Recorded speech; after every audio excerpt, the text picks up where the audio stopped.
ദൈവം നമുക്ക് വൻ കാര്യങ്ങൾ ചെയ്തിരിക്കുന്നു. നമ്മുടെ ഈ ഒരു വചനം അല്ലെങ്കിൽ ഈ ഒരു പ്രസ്താവന നമുക്ക് എല്ലായ്പ്പോഴും കേൾക്കുന്നുണ്ടല്ലേ. അല്ലെങ്കിൽ വൻ കാര്യങ്ങൾ ദൈവം നമുക്കായിട്ട് ചെയ്യും. നിങ്ങൾ കാത്തിരിക്കുവിൻ, നിങ്ങൾ പ്രതീക്ഷ കൈവിടരുത്, നിങ്ങൾ വിശ്വാസം അർപ്പിച്ച് പ്രാർത്ഥിക്കുവിൻ എന്നൊക്കെ എപ്പോഴും നമുക്ക് ഇങ്ങനെയുള്ള കാര്യങ്ങളും വചനങ്ങളും പ്രഘോഷങ്ങളും എപ്പോഴും നമ്മൾ കേൾക്കാറുണ്ടല്ലേ. അപ്പോൾ ദൈവം നമുക്ക് വൻ കാര്യങ്ങൾ ചെയ്തിരിക്കുന്നു. അല്ലെങ്കിൽ എൻ്റെ ഈശോ അല്ലെങ്കിൽ എൻ്റെ ദൈവം, എൻ്റെ അള്ളാ അല്ലെങ്കിൽ എൻ്റെ ഓരോ വ്യക്തികളുടെയും മതപരമായിട്ടുള്ള ആ ഒരു കാര്യത്തിൽ പറയണേ, എൻ്റെ ഈ ഒരു എനർജി, എൻ്റെ പോസിറ്റീവ് ശക്തി, ഈ ഒരു ശക്തി എനിക്ക് വൻ കാര്യങ്ങൾ ചെയ്തിരിക്കുന്നു, അല്ലെങ്കിൽ വൻ കാര്യങ്ങൾ എനിക്ക് ചെയ്തു തരും, അല്ലെങ്കിൽ എനിക്ക് നടത്തി തരും എന്ന് നമ്മൾ വിശ്വസിക്കുന്നുണ്ടല്ലേ. പക്ഷേ ഈ ഒരു വിശ്വാസത്തിന് നമ്മൾ അടിസ്ഥാനപരമായി നമ്മുടെ മനസ്സിൽ വേരൂന്നിയ ഒരു വിശ്വാസമാണോ? നമുക്ക് ദൈവം എല്ലാം നടത്തി തരുമെന്ന് നമ്മൾ പറയുമ്പോൾ നമ്മൾ അതിൽ പൂർണ്ണമായിട്ടും വിശ്വസിക്കുന്നുണ്ടോ? അതാണ് ചോദ്യം. ഏതൊരു കാര്യവും അതിൻ്റെ അന്തസത്ത നിൽക്കുന്നത് വിശ്വാസത്തിലാണ്. എന്ത് കാര്യമായിക്കോട്ടെ, ഏത് കാര്യവുമായിക്കോട്ടെ, വിശ്വാസത്തിലാണ് ഓരോ കാര്യങ്ങളും പ്രവർത്തിക്കുന്നത്. വിശ്വാസമില്ലാതെ ഒന്നിനും ജീവനില്ല. നമ്മൾ മറ്റൊരാളെ വിശ്വസിക്കുമ്പോൾ ആ വിശ്വാസത്തിലാണ് കാര്യങ്ങൾ മുന്നോട്ട് പോകുന്നത്, അല്ലേ? നമ്മൾ ദൈവത്തിൽ വിശ്വസിക്കുന്നു, നമ്മൾ മനുഷ്യരിൽ വിശ്വസിക്കുന്നു. നമ്മൾ ഈ വിശ്വാസം പ്രവൃത്തിയും തമ്മിലുള്ള ബന്ധം എന്താണ്? അപ്പോൾ നമ്മൾ പറയുന്നു, ഞാൻ എൻ്റെ ദൈവത്തെ വിശ്വസിക്കുന്നു.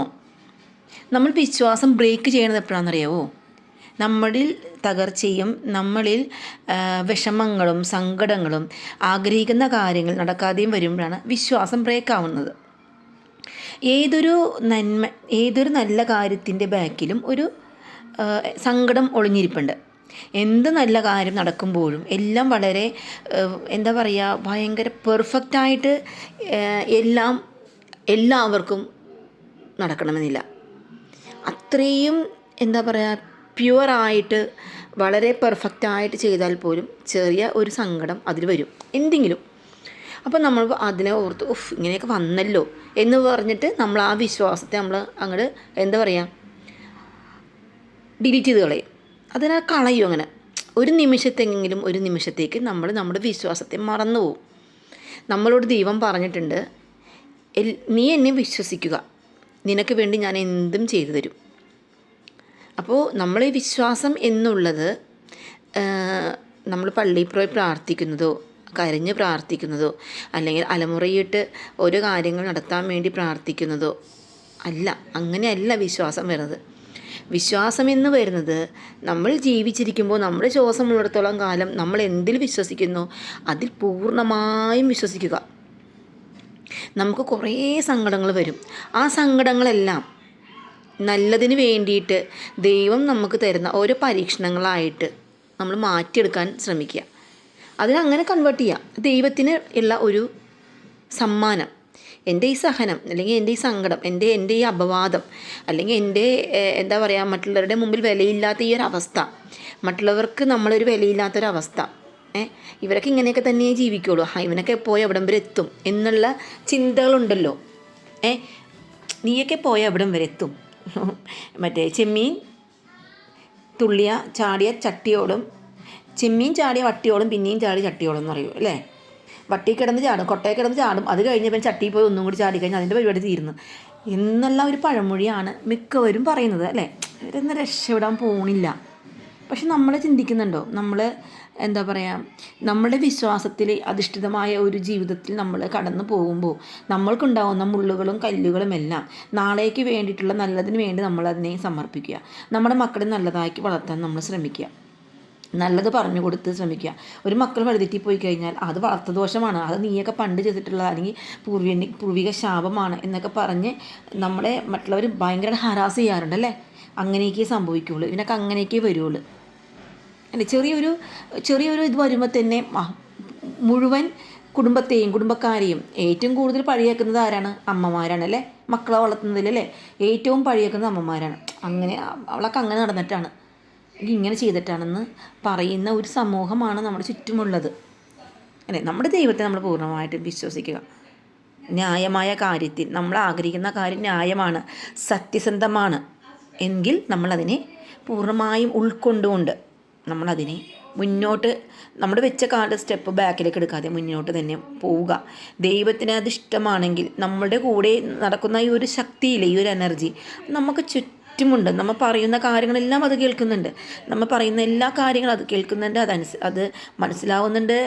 അതുപോലെ തന്നെ ഇപ്പോഴത്തെ നെഗറ്റീവ് എനർജിയും കേൾക്കുന്നുണ്ട്. പക്ഷേ നെഗറ്റീവ് ഒരിക്കലും പോസിറ്റീവിലേക്ക് ആധിപത്യം വരാതിരിക്കട്ടെ, ഒരിക്കലും അങ്ങനെ സംഭവിക്കാതിരിക്കട്ടെ.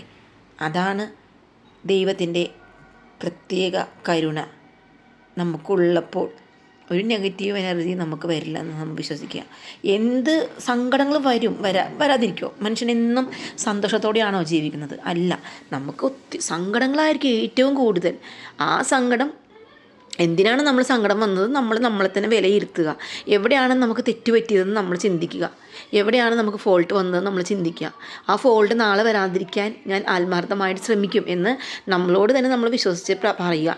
അല്ലാണ്ട് മറ്റൊരാളോട് പറഞ്ഞിട്ട് കാര്യമില്ല. ഞാൻ അങ്ങനെ ചെയ്തോളാം എന്ന് പറഞ്ഞിട്ട് കാര്യമില്ലല്ലോ. അങ്ങനെ എത്ര പ്രാവശ്യം നമ്മൾ പറയും മറ്റുള്ളൊരാളോട്, ഞാൻ ഇനി നോക്കിക്കോളാം, അത് ഞാൻ എന്നോട് പറയണം. ഞാൻ ഇനി അങ്ങനെ തെറ്റ് വരുത്തില്ല എൻ്റെ ജീവിതത്തിൽ, ഞാൻ അങ്ങനെ പോവില്ല എൻ്റെ ജീവിതത്തിൽ എന്നുള്ളത് എന്നോട് തന്നെ ഞാൻ കൊടുക്കുന്നൊരു വാക്കാണ്. ആ ഒരു വാക്ക് നമ്മൾ മാക്സിമം പാലിക്കാൻ ശ്രമിക്കുമ്പോൾ നമ്മുടെ ഉള്ളിലുള്ള ആ ഒരു ദൈവിക ശക്തി നമുക്ക് വേണ്ടി നല്ലത് പ്രവർത്തിക്കാൻ തുടങ്ങും. ഉറപ്പാണത്. കാരണം നമ്മൾ തെറ്റ് ചെയ്യുന്നില്ല എന്ന് നമുക്ക് ബോധ്യമുള്ളിടത്തോളം കാലം നമ്മുടെ ഉള്ളിലെ ദൈവത്തിൻ്റെ ശക്തിക്ക് നമ്മളെ തകർക്കാനോ അല്ലെങ്കിൽ നമുക്കൊരു സങ്കടങ്ങൾ കാണാതിരിക്കാനോ കഴിയില്ല. നമ്മളെ ദൈവം ഉയർത്തുക തന്നെ ചെയ്യും. ഒറ്റടിക്ക് ലോട്ടടിച്ച് മേളിലേക്ക് എത്തിക്കുക എന്നുള്ളതല്ല, പടിപടിയായിട്ട് ഉയർത്തും. ഓരോ സഹനങ്ങളിൽ കൂടിയാണ് ഉയർത്തുന്നത്.